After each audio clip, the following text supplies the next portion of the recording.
इस वीडियो में हम यूपी ट्रिपल एससी द्वारा आयोजित पेट एग्जाम 2023 के अंतर्गत जो सिलेबस दिया गया है उसमें भारतीय अर्थव्यवस्था में एक बिंदु है दुग्ध विकास और ऑपरेशन फ्लड। दुग्ध विकास और ऑपरेशन फ्लड मुख्य रूप से श्वेत क्रांति या दुग्ध क्रांति या व्हाइट रिवॉल्यूशन से संबंधित है।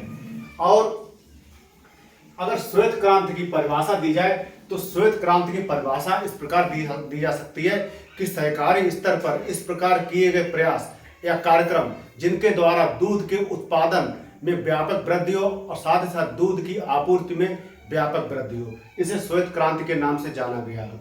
और साथ ही साथ इसमें सरकार का भी काफी हद तक योगदान रहा और इसमें सहकारी समितियों का योगदान मुख्य रूप से रहा। और आगे हम बात करते हैं कि यह श्वेत क्रांति की शुरुआत भारत में 1964-65 में हुई थी।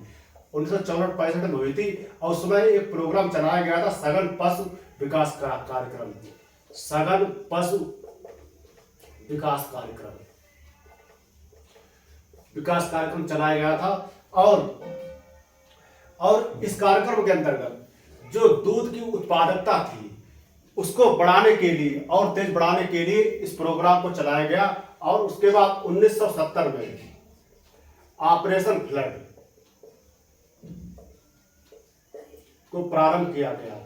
ऑपरेशन फ्लड का मुख्य उद्देश्य था कि जो दूध उत्पादन है उसकी गति को और त्वरित गति से चलाना या अधिक दूध वृद्धि को प्रोत्साहित करना। और इसके जो सूत्रधार थे डॉक्टर वर्गीज कुरियन।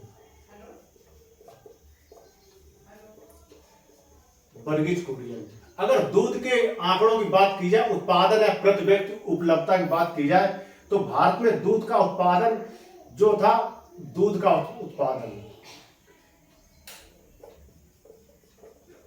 उत्पादन अगर 1950 और 51 में देखें तो दूध का उत्पादन हुआ था 17 मिलियन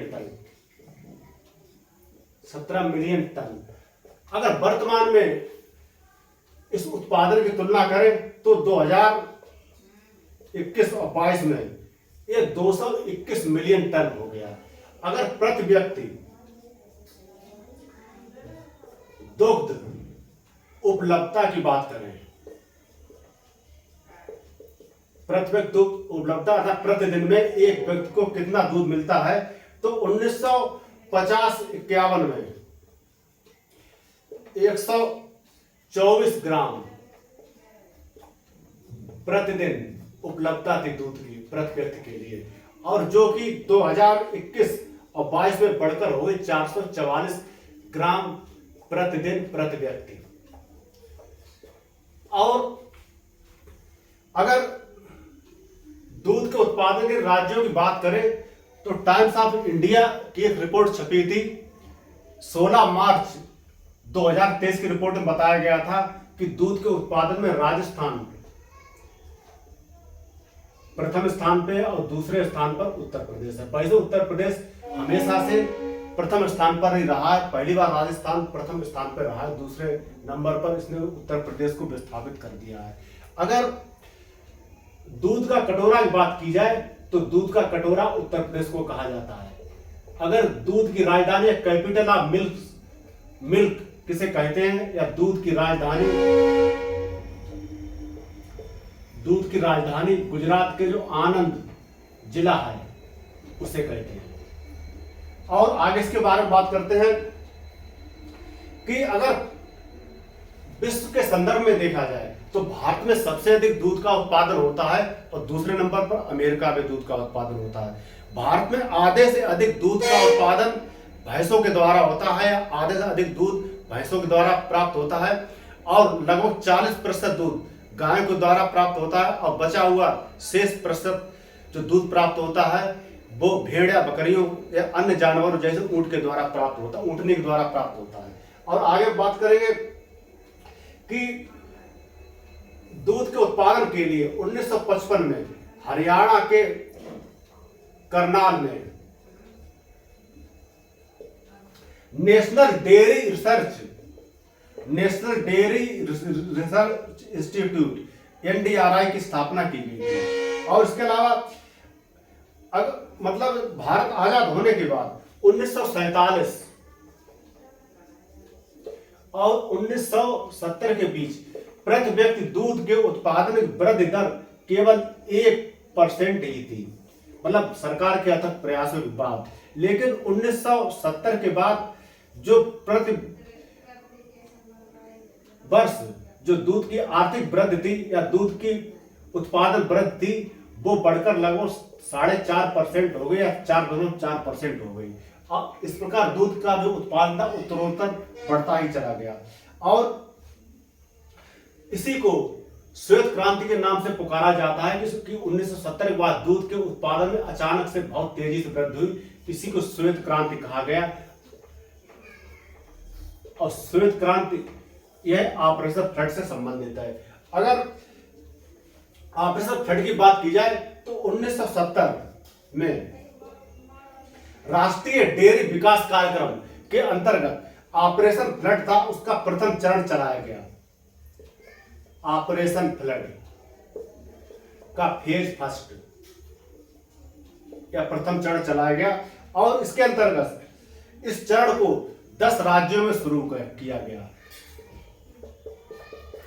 10 राज्यों में शुरू किया गया और इसमें 17 डेयरी फीडरों की स्थापना की गई और इसके अलावा दिल्ली, कोलकाता और मुंबई और चेन्नई में मदर डेयरी की स्थापना की गई। बाद में मदर डेयरी का विस्तार पूरे भारत में छोटे छोटे कस्बों में भी हो गया। और इसके बाद हम आगे बात करते हैं ऑपरेशन फ्लड के जो दूसरा चरण है उसमें क्या क्या प्रोग्रेस हुई।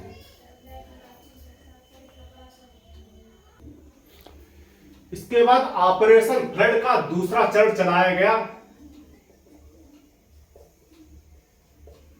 ऑपरेशन फ्लड का जो दूसरा चरण फेज सेकेंड ये चलाया गया 1980 से लेके 1983 तक और इस चरण के दौरान 144 अतिरिक्त नगरों में दूध के उत्पादन की वृद्धि के लिए कार्यक्रम चलाए गए। साथ ही साथ दूध के बाजार की उपलब्धता बढ़ाई गई और चारे की व्यवस्था की गई और साथ ही साथ सघन टीकाकरण कार्यक्रम भी पशुओं के लिए चलाया गया।